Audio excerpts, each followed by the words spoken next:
पंच परमेश्वर को प्रणाम प्रणाम करूं। परमात्मा स्वरूप सद्गुरुदेव, संयमी जीवन के सहयोगी साथी मंडल, थरथराते हाथों को जिन्होंने स्थिर किया, अनंत अनंत उपकारी परम पूज्य आदरणीय श्री अम्मा जी महाराज, जिन्होंने हमारा हाथ पकड़कर हमें सद्गुरुओं के चरणों में समर्पित किया, वे मेरे संसारी स्वर्गस्थ पिताजी एवं स्वर्गस्थ माता जी।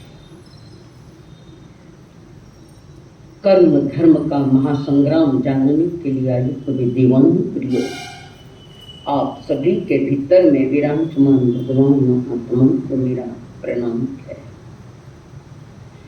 विराट समुद्र के बीच में विराजमान तीर्थंकर देव माँ त्रिशला का लाभ है। केवल ज्ञान के पश्चात अपनी अनुभव वाणी कही, जिसको हम आगम कहते हैं। तीर्थंकर के पास कोई आगम नहीं होते, कोई आगम नहीं, अनुभव होते। 12.5 बरस तक जो ध्यान किया, साधना की, विचरण किया, उस विचरण काल में जो जो भी अनुभव आए वो आचार्य ने आगमों में लिख दिए हैं। और परमात्मा ने फरमाया, जो कर्म सिद्धांत को समझ लेगा ना, उसके जीवन में सहज शांति का थोड़ा अनुभव होगा। तो समझना पड़ेगा, कारण आग थोड़ी धार करनी पड़ेगी। तो परमात्मा महावीर जी ने उत्तरायण सूत्र के 28वें अध्याय में फरमाया है, नानस्सावर्णिजम दंसना वर्णम तहा वेयणिजम तहा मोह्यम आयु कम्मम तहेवय नाम कम्मम च गोयम च अंतरायम तहेवय एव वेयाई कम्माई अट्ठे। कर्म के नाम बताए हैं, कौन कौन से कर्म आत्मा के साथ है। कर्म का अर्थ शुरू में बता दिया था, कर्म यानी क्रिया, प्रकृति, प्रवृत्ति, उसका नाम कर्म है। तो ज्ञानावरण, दर्शनावरणीय, वेदनीय, मोक्षणीय, आयु, नाम, गोत्र और अंतराय, इन 8 पर्दों के पीछे हमारी चेतना छिपी हुई है। ये एक के कर्म के पर्दा है, 8 पर्दे पड़े। ये जब तक पर्दे हटते नहीं, तब तक 4 गतियों का ये संसार जारी है हमारे लिए। बहुत महत्वपूर्ण बातें बताई उन्होंने। आत्मा के साथ 8 कर्मों का, कर्म परमाणुओं का बंध हुआ है। आत्मा की थोड़ी सी शास्त्रीय आध्यात्म भाषा है, लिख लो, बाद में नहीं समझना तो वहाँ समझा दूंगी। प्रत्येक आत्म प्रदेशों पर आत्मा का जो स्थान है, आत्मा असंख्यात प्रदेशी है। तो आत्मा की एक एक स्थान पर अनंत अनंत कर्म पड़े हैं, थोड़े नहीं। जैसे दुकान में कपड़े का दुकान है और कपड़े के तागे रखना है तो एक कपाट रखते, एक के ऊपर एक थप्पे रखते हैं। ऐसे अनंत अनंत कर्मों के थप्पे, जत्थे पड़े हैं हमारी आत्मा पर। तो ये 8 कर्म प्रमुख है। कर्म कौन से है कि 8 कर्म है। ये क्या करते हैं? पहला कौन सा है? ज्ञानावरण कर्म। ये ज्ञान को ढांकता है, ज्ञान पर पर्दा डालता है। मेरा स्वभाव ज्ञान है, उस पर प्रभाव डालता है। मैं आज स्पीड नहीं करूंगी व्याख्यान में, कोई विशेष थोड़ा अलग है। ज्ञानावरण कर्म किसको ढांकता है? हमारे ज्ञान को, पवित्र ज्ञान को ढकने वाला है। दर्शनावरण कर्म, ये दर्शनावरणी जो कर्म है वो सादी सामान्य बोध नहीं होने देता। सादी बात तो समझ में नहीं आती है, बोध नहीं होने देता। वेदनीय कर्म सुख और दुख का अनुभव करावे। सुख कम है, दुख ज्यादा है। ये वेदनीय कर्म का कारण है। वेदनीय ने पर्दा डाल दिया हमारे अनंत आनंद पर। मेरा स्वभाव अनंत आनंद स्वरूप है और उस पे पर्दे डाले हैं वेदनीय कर्म। मोहनीय कर्म जो जीव को मूढ़ बनावे, मूर्ख बनावे, मूर्छा करावे। मूर्छित है आदमी, आज का है, कब का है मूर्छित? अनादि बीत गया, हो सकता है और भी बीत सकता है। मूढ़ी बनावे, मूर्ख बनावे, यानी सत्य क्या है असत्य क्या है इसका विभाजन नहीं करने देवे। कौन? ये मुखनी सत असत को भेद नहीं होने देता। जैसे ये शरीर और मेरी आत्मा एक है कि दो है? शरीर और आत्मा एक है कि दो है? पर हम अज्ञानता में, मूर्छित में शरीर को आत्मा कह के बैठ गए, शरीर को आत्मा मान लिया। ये दोनों अलग है। कारण शरीर का लक्षण अलग है और आत्मा का लक्षण अलग है। समझ में आ रहा है ना? थोड़ी सी अपने आप की तैयारी रखो, सावधानता की। शरीर को आत्मा मान लिया, शरीर आत्मा नहीं है, शरीर में आत्मा है। फूल सुगंधित नहीं है, फूल में सुगंध है। फूल अपने आप में सुगंधित नहीं, पर फूल में सुगंध है। इसी प्रकार सत्य असत्य का, सत्य क्या है असत्य क्या है इसका ज्ञान नहीं होने देता। कौन? मूर्ख, बड़ा मूर्छित है, सावधानी नहीं। और प्रभु बार बार कह रहे समयं वयं मातुम, सावधान हो जा, स्वयं के प्रति सावधान हो जा। जगत के प्रति सावधानी तो अनादि से बताई, स्वयं के प्रति थोड़ी सावधान हो जाओ कि सत्य क्या है असत्य क्या इसका जानकर समझो। तो मोह कर्म सत्य असत्य का विवेक खो देता है। असत्य को भी सत्य कह सकते हैं और कह रहे हैं, कह सकते हैं, कह भी रहते हैं। आयुष्य जीव को एक गति में रोकना, जीव कुछ समय तक, हो सकता है 50 बरस, 60 बरस, 100 बरस, 125 बरस, 150 बरस हो सकता है। 33 सागरों को भी रोक सकता है। सर्वा सिद्ध विमान। आयुष्य क्या है? अपने समय के अनुसार जीव को शरीर में बंद कर रखा है आयुष्य। तो आयुष्य कर्म ने बांधा, बंद क्या कि आप बंद हुए। आयुष्य कर्म ने बांधा कि आपने स्वयं बंधन लिया है, अपना स्वयं ने। ये हमारी नादानियां, ये अज्ञानता। आयुष्य कर्म का क्या दोष है? हमने तैयार किया, जैसे मकड़ी जाला करके स्वयं ही अटक जाती है, नहीं अटकती। आप मकड़ी से कम नहीं हो, वो तो भी ठीक है, तीन चाहे माफ की जा सकती, आपको कैसे माफ करूं मैं?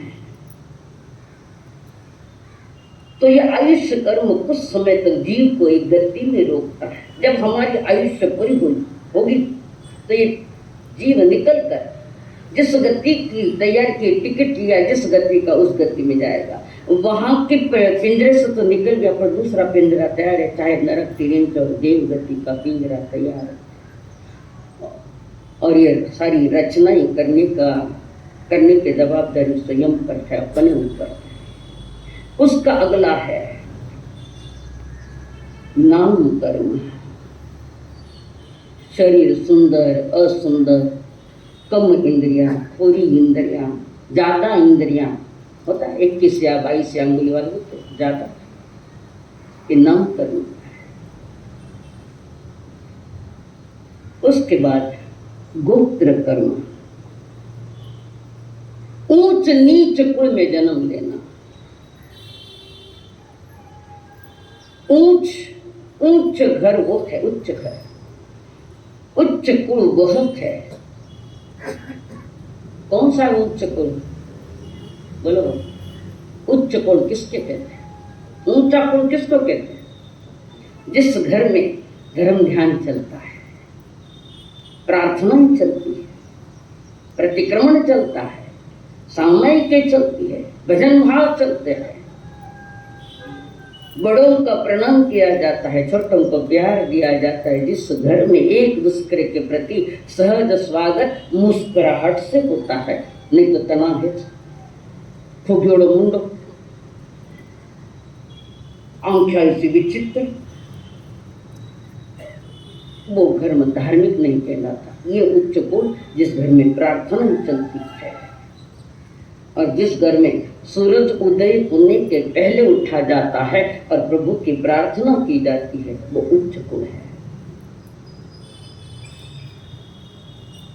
हमारे पुण्य श्रावक उच्च कुल के हैं, उच्च कुल के हैं। आपकी नजरों में जिसके पास धन ज्यादा है वो उच्च कुल का, डिलीट कर देना उसको। जिसका ज्ञान और जिसका आचरण एक समान हो रहा है, एक उच्च कुल है। आचरण की ऊंचाई जिन्होंने छू ली है और आत्म चरित्र का जहां विकास होता है वो उच्च कुल है। इसके विपरीत नीच कुल, जहां ये बातें नहीं। एक घर में माँ के दो बेटे हैं, एक उच्च कुल का हो सकता है, एक नीच कुल का हो सकता है। जो शराब आदि पीता है, गुटखा खाता है, व्यसनों में डूबा है, वो माँ की कोख से भले आया पर कर्म को संयम का लेकर आए, वो नीच कुल का है। और एक बेटा माँ बाप को प्रणाम करके माँ बाप को हेल्प करता है, काम प्रार्थना करता है, प्रभु के गीत गाता है, छोटे छोटे नियम लेता है, वो बेटा उच्च कुल का है। पर एक ही कोख से आए दोनों, पर विभाजन कर्मों ने कर दिया, विभाजन कर दिया। अंतराल है कर्म। अच्छे कामों में विघ्न डालना। आप लोग भी लिखता तो गणोत्सव को तो कहीं याद नहीं दे रहे, लिखना चाहिए। मैं तो ओपन कह रही हूँ, कई तो मना करते लिखने को, मैं तो ओपन कहती हूँ लिखो, ताकि एकांत में कभी समय मिले तो पढ़ने का पुनः अवसर, कंठ भुलक्कड़ लोग ना हो, अपनी बारी जाती भूल जाओ। मैं सही के इशारा दे रही हूँ। तो अंतराल कर्म यह है कि अच्छे कामों में विघ्न डालता है कोई उदाहरण? घर से निकले थानक जानो, रास्ता में जोर पानी आएगो, अच्छा काम में विघ्न आएंगे। पापों के कार्य में ज्यादा विघ्न नहीं है, बराबर। बरसात को लेकर रुक गए लोग, तो बरसात के मौसम में, चालू बरसात में दुकान मत भी नहीं गया रहेगा शायद। दुकान में गए कि नहीं गए? आपस सब चोर हमें बराबर पकड़ लिया। मैं भी हम आपको मना करा, हम भी चोर है। अंत अच्छे कामों में बाधा आ रही है, उसका कारण अंतराय कर्म। अब इसके उपभेद है, ये यथा समय आपको बताए जाएंगे। तो आज हमारा जो विषय खास तौर से है वो ज्ञान, जो मेरा स्वभाव। आत्मा और ज्ञान का संबंध, डॉक्टर साहब ठीक लिख लो, पीछे लिखने वाली थी। आत्मा और ज्ञान का संबंध वो है जिसको तादात्म्य संबंध कहते हैं। तादात्म्य, त अधोम अन्य, तादात्म्य संबंध कहते हैं। और वो तादात्म्य कैसा है कि तीनों काल का तादात्म्य है। उस ये संबंध, तादात्म्य संबंध अतीत, वर्तमान काल, अनंत। तादात्म्य संबंध यानी जिसको कभी जुदा नहीं किया जा सकता, तीन काल में भी अलग नहीं किया जा सकता, नहीं जा, कितने ही पर्दे भले आ जाए पर ज्ञान अलग नहीं होता। कारण आत्मा सो ज्ञान और ज्ञान सो आत्मा। चादर ओढ़ी हो आप, ये सफेद रंग निकाल दो, बस रंग निकाल दो, कर सकते हो अलग? शक्कर की मिठास अलग कर सकते हो, मिर्ची का तीखापना अलग कर सकते हो। आप कहेंगे मैं लूण नाक दवा, अलग नहीं किया, तुमने छिपाया है उसको, मिर्ची के स्वाद को छिपाया है शक्कर डाल के। जिसका जो धर्म है वो अलग नहीं किया जा सकता। तो ज्ञान और आत्मा का जो संबंध है वो अनादि का है और अनंत तक चलेगा। यही वजह है कि जीव जब हल्की योनि में जाता है, जिसको निगोद कहते हैं, सबसे हीन दशा, फिर भी वहां के ज्ञान पर आवरण नहीं आया है, अक्षर का अनंतवा भाव खुला है। ये ज्ञान की ताकत बता रहा है कि मेरे ऊपर पूर्ण आवरण लाने की क्षमता कर्म में भी नहीं है। अगर कर्म पूरा आवरण लाता है तो वो जीव जड़ हो जाएगा। खुला है, कुछ भाग खुला है। जैसे उदाहरण बताऊं आपको कि घर में तुम्हारी कपाट में 100 साड़ियां पड़ी, हाउसफुल, और तुम्हें जल्दी कोई बड़े कार्यक्रम में जाना है और साड़ी मिल नहीं रही है।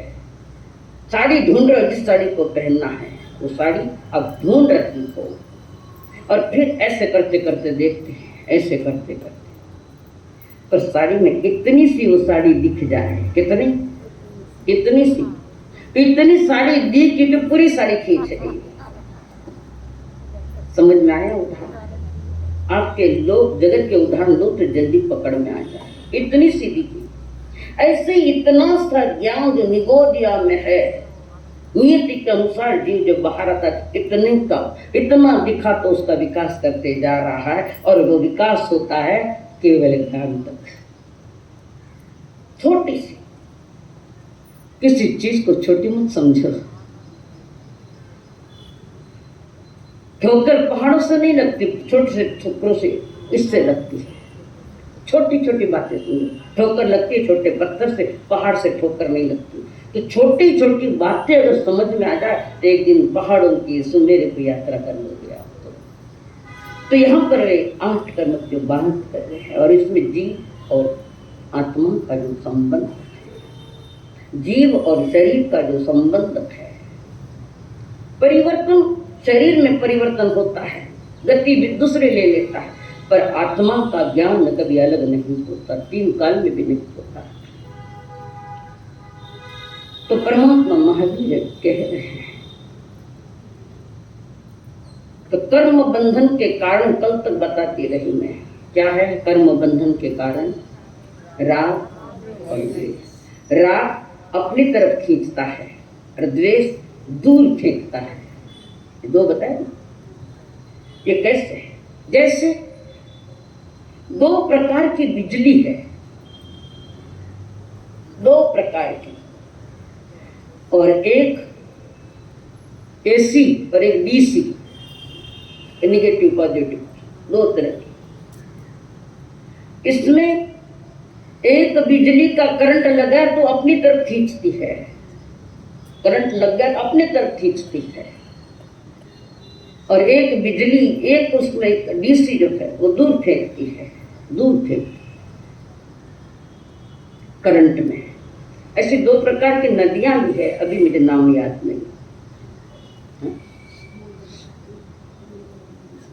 सुमंगल, सुमंगला, उमंगला, ये 2 नदियां, धन्यवाद, ये 2 नदियां हैं। सुमंगला नदी जो है अपने में खींच लेती है, और दुमंगला, उमंगला, मीठा उमंगला, ये दूर फेंकती है नदी। ऐसे ही राग खींचता है और द्वेष फेंकता है। इन्हीं दोनों प्रकृतियों के बीच में हमारी आत्मा अटक गई। दोनों ही हमारी आत्मा क्यों अटकी? क्यों अटकी? भीतर की जागृति नहीं है, अंतर की जागृति नहीं है, ना पुरुषार्थ किया, ना प्रयत्न किया। पुरुषार्थ करने वालों का ये धर्म है, जिन धर्म सुन लिया और पुरुषार्थ जरा भी नहीं है तो उसका कोई मतलब ही नहीं है। आज तक तो मोह की नींद सोए सोए आई, बड़ा लंबा समय चला गया उसके लिए। काळनादी निष्फळ गेला, जागन आली क्षणभर तुझला। काळनादी निष्फळ गेला, जागन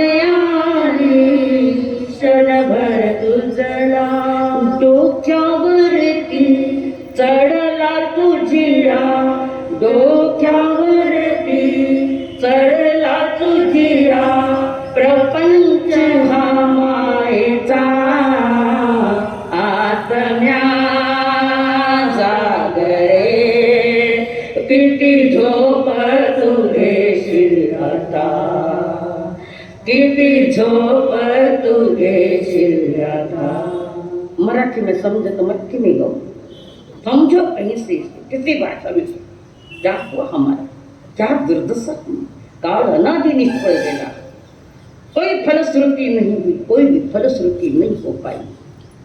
कारण मोह के नींद में थाना बीच कुंभकर्ण छोको 6 महीनों तो उठे है अनादि से सुतड़ा काली अनादि निष्फळ गेला, जागणारी क्षणभर तुझला, डोक्यावरती चढला तुझिया प्रपंच मायेचा, आत्म्या जागरे किती झोप तुगे शिरता।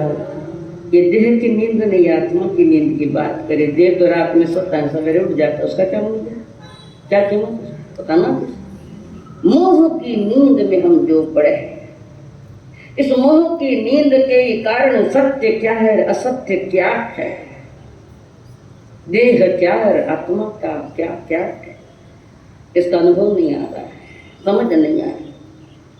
और मेरा ज्ञान गुंज है, उपयोग लक्षण 25 बोल में आवे। आत्मा का लक्षण ज्ञान और दर्शन। आत्मा में ऐसे अनंत गुण है, अनंत, परंतु अनंत गुणों में 2 ही गुण दूषित हुए, सिर्फ 2, ज्ञान और दर्शन, बाकी दूषित नहीं है। घर को एक बच्चों दारू पीने लाग गया तो पूरा परिवार ने नाम रखे, रखा नहीं, तो शराबिया हो गए, अभी बाकी रहा पीवे। ये 2 दूषित हुए तो समस्त गुणों पर कलंक आ गया, सारे गुणों पर कलंक लग गया। कलंक का टीका हमने लगाया है, और कौन लगाया? और कलंक का टीका मिटाने के लिए सहयोगी है तो परमात्मा की पवित्र वाणी। यह संसार आत्मा के लिए धर्म और कर्म का, आत्मा और कर्म का संयोग है, कर्म और आत्मा का संयोग। आत्मा में कर्म पड़े थे, जो हमने पाप पुण्य द्वारा किए कर्म थे, पाप के द्वारा हीन कर्म, पुण्य के द्वारा ठीक कर्म, एक पाप और पुण्य ये कर्म संयोग का फल है। न अकेली आत्मा संसारी हो सकती है, न अकेला कर्म कुछ कर सकता है, दोनों का खेल साथ साथ में चला। आत्मा की अज्ञान दशा वही है कि जिसको स्वरूप का ज्ञान नहीं है। मेरा स्वरूप ज्ञान दर्शन, और इस ज्ञान और दर्शन ने मोहनीय कर्म की संगत की है। दर्शन मोहनीय और चारित्र मोहनीय। दर्शन पर ऐसा पर्दा पड़ा है कि सत्य का अनुभव नहीं हो पा रहा है। किन हुई सत्य और अनुभव, बताओ किन किन हुई? सत्य का अनुभव होता तो ये मंच भी छोटा पड़ता, पर आज तो बड़ा मंच है। मोह कर्म की संगत, चालीन कुलीन बेटा शराबी की संगत करेगा तो शराब पीना सीख जाएगा। ऐसे ज्ञान और दर्शन ये कुलीन घर का बच्चा है, आत्मा की, और इसने मोह की संगत कर ली और मूर्छित हो गया। समझ में नहीं आ रहा मुझे क्या करना चाहिए, क्या नहीं करना चाहिए। मेरा आनंद जो स्वभाव है कैसा प्राप्त होगा, कैसे प्राप्त होगा? कुछ लोग शराब पीने चालू करी, क्यों? टेंशन बहुत है, टेंशन बहुत है। टेंशन का निवारण शराब नहीं करती, टेंशन का निवारण प्रभु की वाणी करती है, ज्ञान करता है। ज्ञान बौद्धिक ज्ञान है, हो सकता है उसमें क्या, बौद्धिक ज्ञान है पर स्वरूप का ज्ञान नहीं कि मेरा स्वरूप क्या है, कि मैं आनंद स्वरूप, इसका ज्ञान नहीं है। और कर्म सिद्धांत का ज्ञान न होने के कारण अधिकतर लोग भटक गए हैं। और नया कर्म आज आप देखो, जो ज्यादा पढ़े लिखे डिग्रियों को लेकर बैठे हैं, डिग्रियों को लेकर जिन्होंने डिग्रियां ली, बहुत सारी, बहुत ज्ञान हासिल कर लिया, ये डिग्रियां वाले अधिकतर सुसाइड करते नजर आ रहे हैं। डिग्री वाले पढ़े लिखे लोग देख लो आप, सुसाइड कर रहे हैं। इसका कारण उसको स्वरूप का ज्ञान नहीं, कर्म सिद्धांत का ज्ञान नहीं। आज बुरा है तो कल अच्छा, परिवर्तनशील है, अच्छा आ सकता है। अधिक तो परमात्मा जो फरमा रहे कि ये जो कर्म बंध है, 8 प्रकार के कर्म हैं। कितने प्रकार के? 8 प्रकार। और ये 8 कर्म बंधने में प्रमुख भूमिकाएं है वो 4 प्रकार की है। प्रमुख भूमिकाएं 8 कर्म को साथ तथा 8 कर्मों को बांधने में जो प्रमुख भूमिकाएं रही है तो 4 प्रकार की है। प्रकृति बंध, स्थिति बंध, अनुभाग बंध। प्रकृति, स्थिति, अनुभाग, रस बंध। रस मैं बताऊं, इसका भी बताऊं, शांति से सुनेंगे आप। तो यहां पर जिस प्रकार औषधालय की दुकान में, उदाहरण दे रही हूं, जिस प्रकार दवाइयों की दुकान में अनेक प्रकार की दवाइयां होती है, वापस नाम आइला, प्रकृति, स्थिति, अनुभाग और रस, ये 4 नाम। इसका अर्थ बताऊं तो पहले ये बताऊं कि दवाइयों के दुकान में कई प्रकार की दवाइयां होती कई प्रकार की दवाइयां। कारण अलग अलग बीमारियों की अलग अलग दवा है। होम्योपैथी, अलग अलग बीमारियों की दवा भी अलग है और अलग अलग औषधियां भी है। बीमारियां भी अलग अलग है तो औषधियां भी अलग अलग है, वो दुकान में मिलती है। डॉक्टर लिख के देते, ये तो पित्त हुआ है तो कैंडी ले लिख देते हैं। बहुत प्रकार की, और प्रत्येक दवाई का स्वभाव अलग अलग है, अलग अलग है, भिन्न भिन्न, और इनकी पावर भी अलग अलग है। कोई 2 mg, कोई 2 mg, कोई 5 mg, कोई 520 की, अलग अलग शक्तियां हैं, कम ज्यादा, न्यूनाधिकता है, कम ज्यादा है। तथा रोग निवारण की कालावधि भी है। 7 दिन रोकोस कर, 5 दिन रोकोस कर, या गोली 6 महीना तक ले, अलग अलग कालावधि है। एक कोर्स होता है 3 दिन का, 5 दिन का, 7 दिन का, कोई अधिक समय 1 महीने तक ले, ये कालावधि। भिन्न भिन्न कुछ औषधियां तीव्र रूप से असर करती है, जल्दी फास्ट असर करती है, और कुछ औषधियां धीरे धीरे धीरे असर करती है, जड़ मूल उखाड़ने के लिए।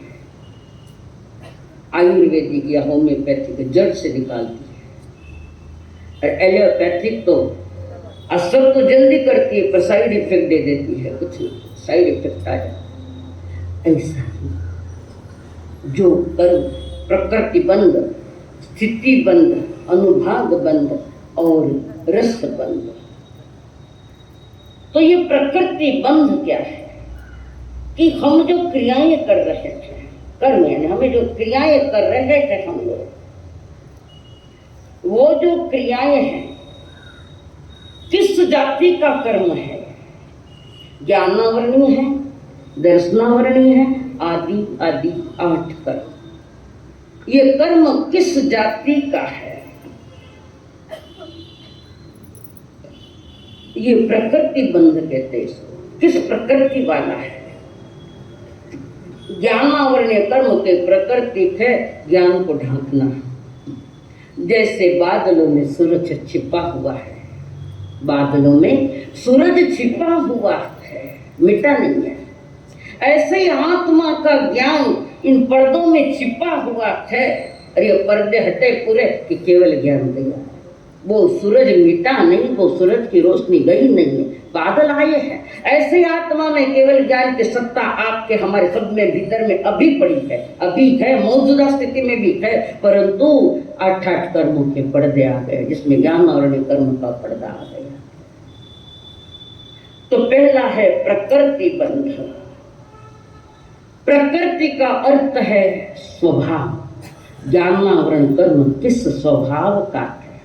बोर हो गया नहीं? धन्यवाद, समझना पड़ेगा। 8 कर्म का, हर कर्म का अपना अपना स्वभाव है, और कर्मों के सारे समूह, जिसको कर्मण वर्गणा कहते हैं, वर्गणा यानी समूह, कर्म वर्गणा या कर्म समूह सारे के सारे पड़ते हैं। कर्म बांधते समय उसका स्वभाव निश्चित हो जाता है कि ये ज्ञानावरण कर्म का है या दर्शनावरण। ये कर्म जो आए हैं, कुछ कर्म ज्ञानावरण को, कुछ कर्म दर्शनावरण कारण से 8 कर्मों के साथ अपना अपना स्वभाव लेकर, और आत्मा के प्रमुख 8 गुणों को ढकने वाला ये 8 कर्म है। प्रत्येक का कार्यालय कर्म 8 है, बताएं। ज्ञानावरणीय, दर्शनावरणीय, वेदनीय, मुकुनी आदि आदि आत्मा के 8 गुणों को छिपा के रखा है। पर आत्मा का जब पुरुषार्थ जागता है तो क्षण मात्र में भी ये कर्म रफ्फू चक्कर हो जाते हैं। जैसे मास्तुस मुनि का, मातुस मुनि का नाम मास्तुस नहीं था, शिवभूति था। मातुस, न राग कर न द्वेष कर, उनको नाम मास्तुस दे दिया, मास्तुस मुनि। 2 लाइन सिख ने 12 बरस लगाया, तो 12 दिन ही नहीं पड़ो मार चढ़े कौन में, चढ़ावे तो चढ़े ना, रुचि होवे तो चढ़ाना, अंतर का पुरुषार्थ जागे तो चढ़े ना, मेहनत करे तो चढ़े ना, रुचि आवे तो चढ़े ना, मैंने चढ़े तो नहीं। 75-76 साल का एक व्यक्ति पीएचडी करता है 76 साल में, थाने कहीं नहीं, अनपढ़ थोड़ी और पढ़िया लिखा लोग को, पर हमारा ज्ञान दूसरी तरफ ही जा रहा है, दूसरी तरफ उपयोग करने में। तो प्रकृति बंध जो है, तो किस कर्म के ये कर्म वर्गण यानी कर्म समूह किसके? ज्ञानावली के, दर्शनावली के। और उसी प्रकार ये 8 कर्म आत्मा को बंधन का काम कर रहे हैं, बांध देते हैं। जो ज्ञान गुण को ढाके, दर्शन गुण को ढाके, वो प्रकृति बंध है। जैसे मेथी का लाडू, सर्दियों में कटे बनाओ मेथी का लाडू, मेथी के जो लड्डू है वो वात पित्त और कफ नाशक है। मेथी है उसमें कफ नाशक है, उसमें थोड़ी अजवाइन भी डाल देते हैं तो हो सकता है गैस नहीं होवे। वो अजवाइन का लाडू या चाहे मेथी का लाडू जो है पाचन में सहायक है, और चने का लाडू वायु कारक है, वात खड़ा कर दे। चने का लाडू वात पैदा करता है, वात विकार क्या वो करता है। लस है तो सभी लड्डू, पर एक वात नाशक है और एक पाचन में सहायक है। नाम तो लड्डू धराया है, पर हर लड्डू का स्वभाव अलग अलग है। वैसे ही हमारे जो कर्म है, कोई सुख देता है न कोई दुख देता है। किसने दिया सुख दुख? थे दियो मने, थे दियो। पहले ये निर्णय ले लो कि जो भी आ रहा है ये मेरे हृदय का है। अतीत में बांधा तो आज समय उस कर्म का आत्मा के साथ रहने का समय खत्म हो गया, तो ये उदय में आ गया। और वो उदय आया तो निर्जरा होने के लिए, वो तो गया पर मैं नवा पावना बुलाई लिया। प्रति समय राग द्वेष करते हुए नए मेहमान खड़े कर लिए। थोड़ा कर्जा चुका दिया तो ज्यादा कर्जा ले लिया, वो थोड़ा चुका तो उससे ज्यादा कर्जा ले लिया। कि साहूकार की थोड़ी है, कंप्लीट कर्जा खत्म जो कर देता है तब वो सेठ कहलाता है। बाकी कर्जा लेकर अपने आप को करोड़पति मानने वाला अज्ञानी है। ऐसे कर्मों को लेकर अपने आप को बड़ा मानने वाला अज्ञानी है, निश्चित अज्ञानी है।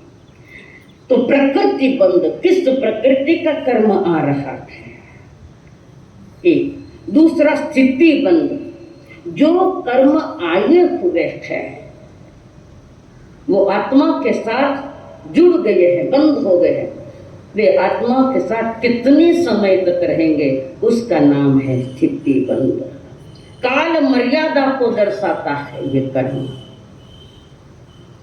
काल की मर्यादा ही है जो इसके साथ रहेगा। जैसे वो लड्डू कितने समय तक खराब नहीं होते थे, मेथी का हो, अजवाइन का हो या और कोई लड्डू, वो कितने समय तक शुद्ध रह सकता है और कितने समय के बाद वो खराब होने लग जाता। कई लड्डुओं को बुरसी लग जाए, जिन्हें सेवा के अनंत का है, अनंत अचार आने लगे, लाडू आने लगे, उसका काल शुद्ध रहने का काल मान समाप्त हो गया तो बिगड़ने लगा। ऐसे ही आत्मा के साथ जो कर्म बंधे हैं वो कितने समय तक आत्मा के साथ रहेंगे, वो काल मानदंड बंधे हुए कर्म। और ये कर्म है, ये कर्म बंध है, ये इस प्रकृति का है, ये इतने समय वाला है, इसकी जानकारी देने वाला कौन है? इसकी जानकारी देने वाला कौन है? हाँ? इसकी जानकारी देने वाला तुम्हारा ज्ञान, आत्मा का ज्ञान। अगर ज्ञान हमें नहीं है तो किसी चीज का विभाजन नहीं कर सकते, नहीं कर सकते। जैसा छोटा बच्चा है साल भर का और वहां उसकी मां अनाज साफ कर रही है और वो कंकर बाहर फेंक रही है, मां वो बेटो मुट्ठी पर कंकर ले पास नाम दे, पर उसको पता नहीं कि कंकर क्या है और अनाज क्या है, कंकर मालूम नहीं। इसका निर्णय ज्ञान में होता है, ज्ञान से जाना जाता है। अंकल है कि ज्ञान दे रही हूँ, हाँ बोलो ना, दे तो रही हूँ, लिखने की भी मुभा देती है। तो जो कर्म है कितने समय तक आत्मा के साथ रहेंगे, इसका निर्णय स्थिति बंध देता है।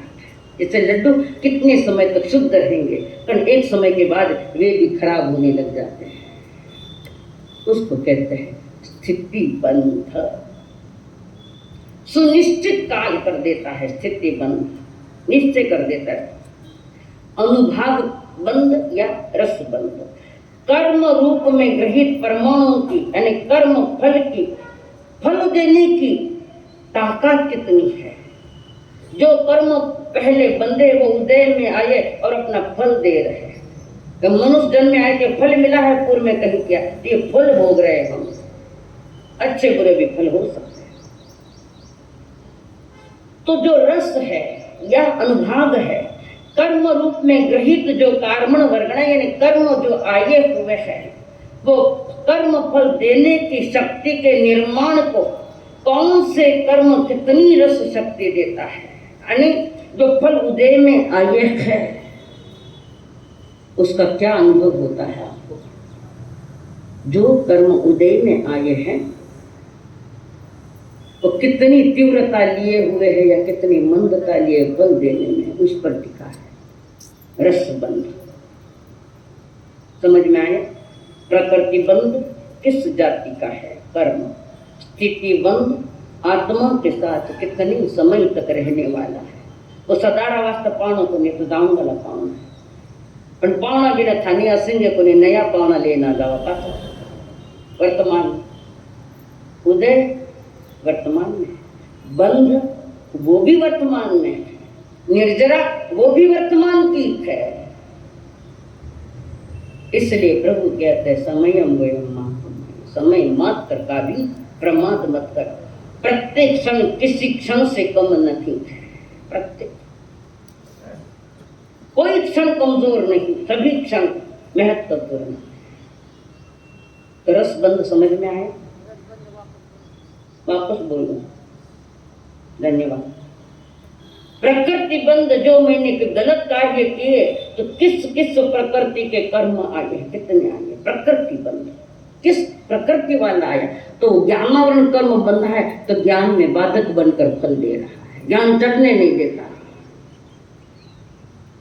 जन्म से ही बच्चा मतिमंद है, बोलता भी नहीं, सुनता भी नहीं, बुद्धि काम नहीं कर रही है। इसके पीछे माँ का कोई दोष नहीं है, इसके पीछे उस जीव का दोष है। ज्ञानावरण कर्म के विचित्र संस्कार लेकर आया है, कितने कारणों से बंधता है वो भी बताऊंगी फिर। तो जो प्रकृति बंध किस जाति का कर्म है, स्थिति बंध कितने समय तक आत्मा के साथ रहने वाला है, उसके बाद अनुभाग बंध जो प्रकट में आएगा, शुभ प्रकृति का है या अशुभ प्रकृति का है, शुभ यानी पुण्य प्रकृति का, अशुभ यानी पाप प्रवृत्ति का। कम मीठा है कि ज्यादा मीठा है लाडू, ये रस देता है, रस पता लगता है कि कर्म तीव्रता लेकर आ रहा है या कम तीव्रता लेकर आ रहा है। इसकी जानकारी देने वाला ज्ञान कह रहा है वो तूने जिस परिस्थिति में बांध है, जिस तीव्रता में बांध है, या कम शक्कर डालकर बांध दिया, मीठा ज्यादा कर दिया है तो वो रस बंध है। और चौथा है प्रदेश बंध। ये कर्म परमाणु,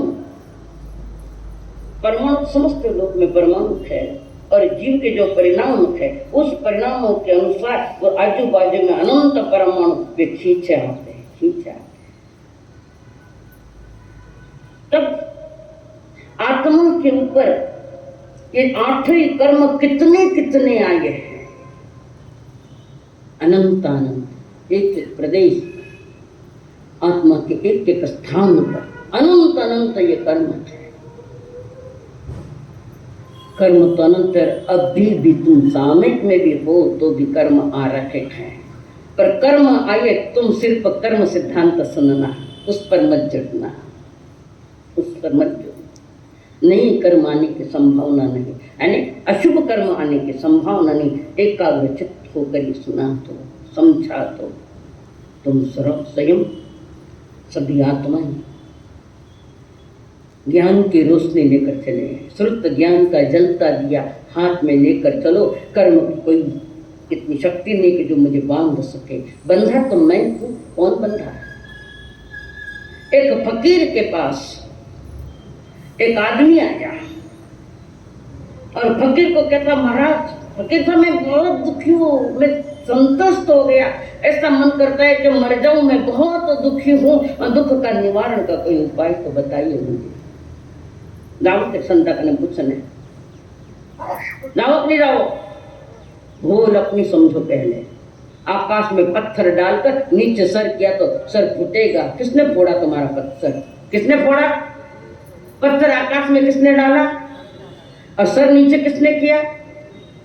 किसका सर फूटा? मेरा। हमारा का ही फूटेगा, जिसने डाला उसका फूटेगा। ऐसे ही निमंत्रित हमने किया है कर्मों को, और जब वो फल देने आता है और फिर कहता है दुख ही दुख है, फकीर साहब कुछ तो भी करो ना, मैं बहुत दुखी हो गया हूँ, मेरे दुख का निवारण के लिए आप कुछ कहो मुझे।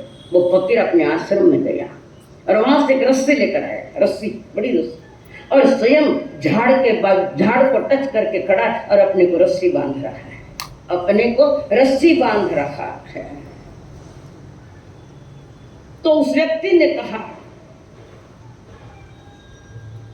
प्रभु ये क्या काम करे, आपने तो स्वयं को बांध लिया, झाड़ को लगाकर रस्सी से स्वयं को बांध लिया और फिर कह रहे जोर जोर से बचाओ बचाओ बचाओ। फकीर ने कहा, तुम्हारे प्रश्न का उत्तर है, तुम्हारे ये प्रश्न का उत्तर है। ये कैसा उत्तर हो सकता है? फकीर जी ने कहा, कर्म रूपी रस्सी से किसने किसको बांधा है? कर्म रूपी रस्सी से किसने किसको बांधा है? जो दुखी है उसने स्वयं को बांध लिया। और फिर चिल्लाता क्यों है, बचाओ बचाओ? सिद्धांत तो समझो, कहीं पूछने की जरूरत ही नहीं, ऑटोमेटिक परिवर्तन आता जाएगा। धर्म परिवर्तन मांगता है, परिवर्तन।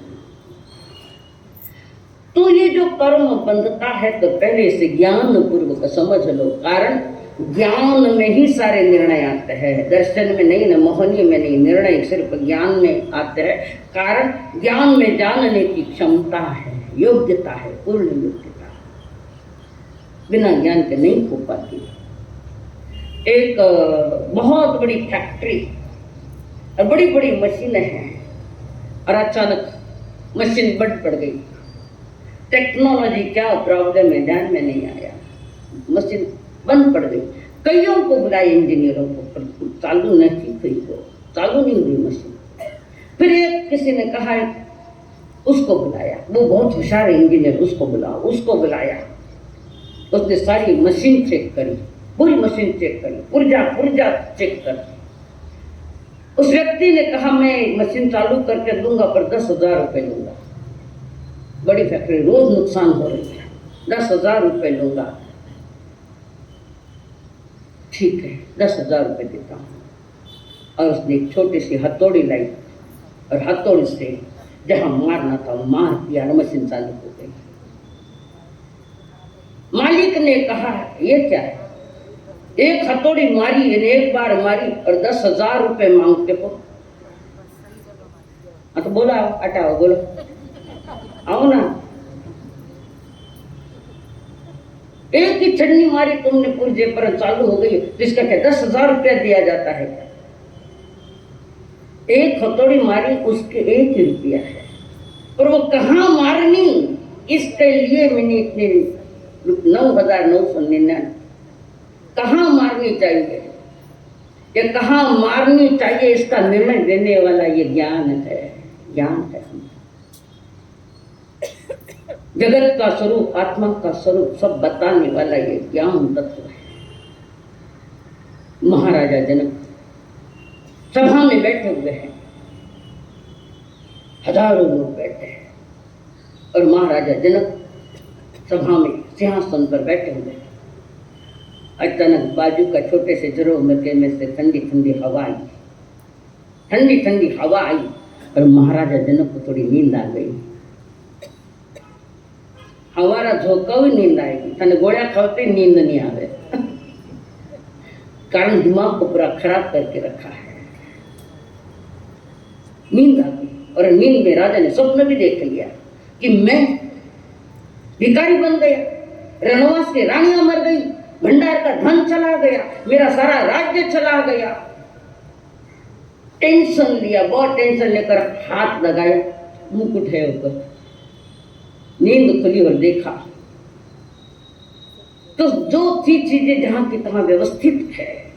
पर राजा जनक आध्यात्मिक योगी थे, आध्यात्मिक पुरुष थे राजा जनक, और पंडितों की सभा भरवाई और सबको प्रश्न पूछे, मेरे प्रश्न का समाधान दो।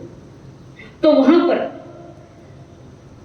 पंडितों को अपनी बात की जीते जो मैं अभी जो दिख रहा है मुझे वो सब है, पर मुझे नींद आ गई, थोड़ा सपना है, तो सपना में सब कुछ चला गया, कुछ भी नहीं बचा, मैं हाथ में कटोरा लेकर घूम रहा हूं।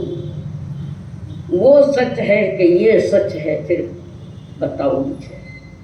राजा जनक ने पंडित, सब पंडित कह रहे थे हमारा सपने के सत्य थोड़ी है, जो दिख रहा है वो सच है, जो तुम्हें दिखाई दे रहा है। राज्य है, धन है, रणवास में रानियां भी, सब कुछ वहां के जैसे सपना झूठा होता है। ये राजा जनक कुछ नहीं उत्तर से, बिल्कुल एक एक पंडित को पूछते पूछते सभी पंडितों को पूछ रहे, अंतिम पंडित आया है, वो भी असमंजस में इन्होंने उत्तर दिया, वो गलत कर दिया। इतने में उससे सभा में अष्टावक्र जी पधारे, 8 जगह बांक शरीर, 8 बांक शरीर पर मत जाना, ज्ञान देखना कितना है। तो वहां पर अष्टावक्र जी जिन्होंने महागीता लिखी वो आए वहां पर, और उसके बाद महाराजा जनक, बाकी जनता तो हंसने लगी, कारण वो पंडितों की सभा थी, ज्ञानियों की सभा नहीं थी। पंडित रटी रटाई बात बोलता है, अपने आप को पंडित समझता है, हर पंडित ज्ञानी होगा ये नियम नहीं, पर जो ज्ञानी होगा वो निश्चित आध्यात्म जगत का पंडित होगा। और वहां पर जनक महाराजा ने, वो लोग हंसे और ये भी हंसे, अष्टावक्र जी। तो उन्हें पूछने का कारण, तुम क्यों हंस रहे हो? तुम हंस रहे, मैं भी हंस रहा हूं।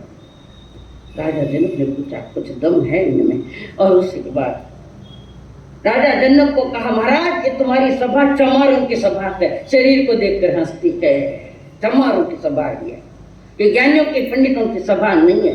राजा को थोड़ा झटका लगा कि कोई ज्ञानी पुरुष है, और उसी समय उनको उचित आसन दिया, अष्टावक्र जी को उचित आसन दिया जनक राजा ने, और पूछा, वही प्रश्न पूछा कि जो मुझे दिख रहा है वो सच है, और मेरे सपने में ऐसा ऐसा मैं भिखारी बन गया, सब कुछ चला गया, कटोरा लेकर भीख मांग, इन दोनों में सत्य कौन है, सच्चाई कौन है? कौन सा सत्य है? जो दिख रहा है वो सत्य है, या जो सपने में आया चला गया वो सत्य है?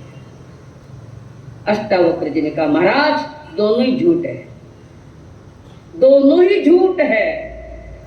फिर सत्य क्या है? सत्य क्या है बताओ मुझे, दोनों ही झूठ आप कह रहे। प्रभु बताओ सत्य क्या है? अब सत्य क्या है थोड़ा नोट करो। सत्य क्या है वे बता रहे थे। राजन, सपन में देखा गया वो भी झूठ और दिख रहा है वो भी झूठ है। इन दोनों को जानने वाला सत्य है, और जानने वाला कौन है? ज्ञान। जानने वाला कौन है? ज्ञान। जानने वाला जानने वाले को, यानी ज्ञान को, जानने वाला जानने वाले को, जानने वाला कौन है? ज्ञान। जानने वाला ज्ञान, जानने वाले को यानी ज्ञान को जान ले, उस ज्ञान को, तो फिर संसार में जानने योग्य कुछ भी नहीं बचा। ज्ञान में सारा संसार। देखने वाला देखने वाले को ही देख ले, तो फिर दुख किस बात का रहता है? राजा, जानने वाला तेरी ज्ञान आत्मा, उस ज्ञान आत्मा को ही जानना है, और ज्ञान आत्मा का ही अनुभव करना है, तो वो मेरा ज्ञान गुण है। उसको अगर हमने जान लिया और परिवर्तन कर लिया, तो ज्ञानी कहते अनंत आनंद का सुख दूर नहीं है मेरे पास है। तो हमें ज्ञान, बुद्धि का ज्ञान, सही ज्ञान कहाँ है? बुद्धि धोखा दे सकती है और देती है। बुद्धि ने किसी को बुद्धू बनाया तो किसी को बुद्ध बनाया, पर बनाया बुद्धि ने कि मति ज्ञान बनकर। तो हमारे ऊपर जो 8 कर्मों का जो पर्दा पड़ा है, भयानक पर्दा, उस पर्दे को हटाने में समर्थ मात्र मनुष्य, एकमात्र मनुष्य, और दूसरा कोई। ज्ञानी ने कहा, आत्मा है थारी ज्ञान दीवली, आत्मा है थारी ज्ञान दीवली, फूंक मारण ने बुझाई जे मटी, आत्मा ने दाग लगाई जे मटी। हाथ में कीचड़ भरा लगा, ये कीचड़ है, किसने बताया? किसने बताया? सिद्ध। कर्म के कीचड़ में फंसी मेरी आत्मा, उस कर्म कीचड़ को मिटाने के लिए ज्ञान की आवश्यकता है।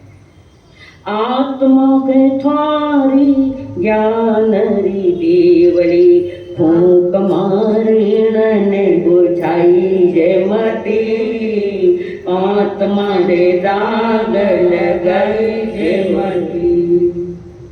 गीता में देवकी नंदन ने कहा, श्रद्धावान लभन्ते ज्ञानम, श्रद्धावान को, विश्वास वालों को ज्ञान मिलता है। सही ज्ञान, ज्ञान को जगाने की क्षमता उनमें है जो स्वयं जाग गए थे। स्वयं जो जाग गए पूर्ण, वो औरों को दिशा देता है, दृष्टि देता है, और दिशा दृष्टि ठीक नहीं है तो हमारा ये जन्म भी बेकार है, बेकार।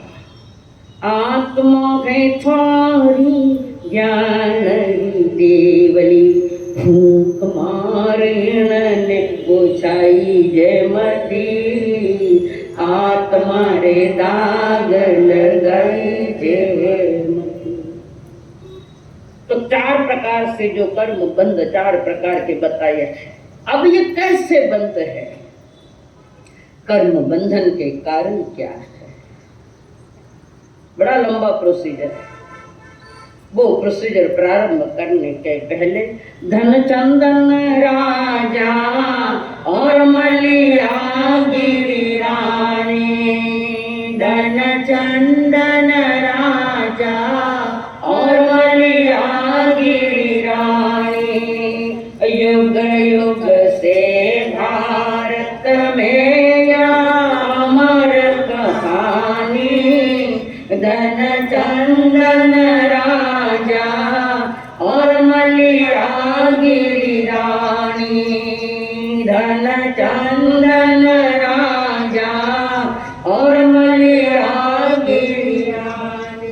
महाराजा चंदन पुजारी बनकर अपनी व्यवस्था कर रहे और वो जो मलिया गिरी है वो जंगल में जाती है, कुल्हाड़ी लकड़ी डोरी लेकर जंगल में जाती है, लकड़ियां तोड़ती है, भारा बांधती है, सर पर लेकर बाजार में बेचती है। कर्म कटे कटे रजाएगा। धन्य मां सती चंदना को, कर्म ने कितने गुल खिलाए, क्या क्या दुर्दशा की, हमें डर ही नहीं लागे। ये कथाएं, ये सिद्धांत क्यों सिखाते, क्यों समझाते कि तुम्हारा जीवन सही दिशा में कदम बढ़ाए, सही दिशा में चले, दृष्टि सही बने। अब वो लकड़ियों का भाड़ा लेकर आती, बाजार में आती है, बेचती, रोजाना कर्म अपने दोनों बच्चों का पेट भरती है। ऐसे ही एक दिन वो रानी मलिया गिरी जंगल से भाड़ा लेकर जा रही थी और एक बैलगाड़ी जा रही थी, उसमें सब सामान पड़ा हुआ था, बंजारा उसमें बैठा हुआ है, व्यापारी वो बैठा हुआ है और उसकी नजर मलियागिरी पर गई और रूप का दीवाना बन गया मलियागिरी से। देखो, मोहनीय कर्म और बुद्धि भ्रष्ट। बंजारे की नजर उस पर कुदृष्टि पड़ी और बोला बड़ा मीठा मीठा, भाई तू बड़ा घराड़ी दिखे है, बड़ा घराड़ी है तू, ये क्या कर रही है, रोजी रोटी की व्यवस्था। तो आज बैठ जाओ, मैं तुम्हें छोड़ देता हूँ। मलिया गिनता नहीं, मैं अपने पैदल ही जाऊंगी। गाड़ी में एक ही व्यक्ति बैठा तो लेडीज वहां पर, दूसरी जाकर नहीं बैठना, उनके परिवार की बात अलग है, बैठना नहीं। कारण बड़ा नाजुक धागा है, चारित्र का बहुत नाजुक है। इसी बीच बार बार बंजारने का भोली आत्मा, महारानी सरल आत्मा बेचारी बैठ गई। जैसे चढ़ रही है गाड़ी में, बंजारे ने खींच लिया, दृष्टि मलिन हो गई। काफी प्रयत्न किया उसको अपना बनाने का, ये सत्या जैसे सत्या ये क्या बन पाए उनके, और ऐसा काफी देर किया, पर उसने अपनी शक्ति से स्मरण किया, पंच परमेश्वरी का स्मरण करके अपना चारित्र धर्म बचा लिया। फिर घर पर गया, लेके गया उसको भी पकड़ के घर पर। तो वहां पर पहली उसकी पत्नी थी बंजारन, खूब धार्मिक। बंजारन ने उसको घर में बंद कर दिया, बंजारन कुछ कर नहीं पाई। फिर भी बंजारन स्वयं धार्मिक व्यवहार, सामायिक प्रतिक्रम, पोषा ये सब करती थी। आगमों का अध्ययन, आगमों का अवलोकन कैसे करो, क्या करो, आया कभी मार्च का शास्त्र तो लगाओ। मनोरंजन का विषय नहीं है ये, मनोरंजन का विषय बनाया तो यहाँ कर्म तोड़े नहीं, कर्म नहीं बांधे, कान का विषय पूरा कर रहे, आत्मा के ऊपर संस्कार नहीं। मैं बार बार चेतत हूँ इसी के, सुनो पर जीवन में थोड़ा चेंजेस करो, कैसे कटवाए का विषय। और वो पूरी नजर उससे ले गया। फिर बंजारन और मलियागिरी में बात हुई तो बंजारन कहती है, बहना डरो मत, आपको जो जो धर्म आराधना करनी, धार्मिक क्रियाएं करनी करो, आपकी संयम की रक्षा मैं करूँगी। देखो पुण्य उदय है थोड़ा यहाँ। तो वो बंजारन सही सोच वाली मिली और उन्होंने अपना धर्म चालू कर, धर्म ध्यान, और एक ही शरणा लिया, एक ही शरणा लिया प्रभु का अत्यंत सिद्ध आचार्य साधु और धर्म चारित्र धर्म, इसका शरणा लिया। रात दिन वही कर रहे। बंजारा बार बार पास में जाता है कि बंजारा वहाँ खड़ी है, कारण बंजारों को बंजारा डरता था, ये तो थानो थाना धनी डरे। हाँ बोलो, अपने ऊपर आ गया तो कैसे चुप बैठिए, प्रेम से रहो, एक दूसरे को डराना धमकाना उसे मत रखो। पवित्र प्रेम की कथा है, संसार भी पारिवारिक है, पवित्र प्रेम की कथा है और शुद्ध कथा तो परमात्मा, ये अपने धर्म ध्यान में रहे।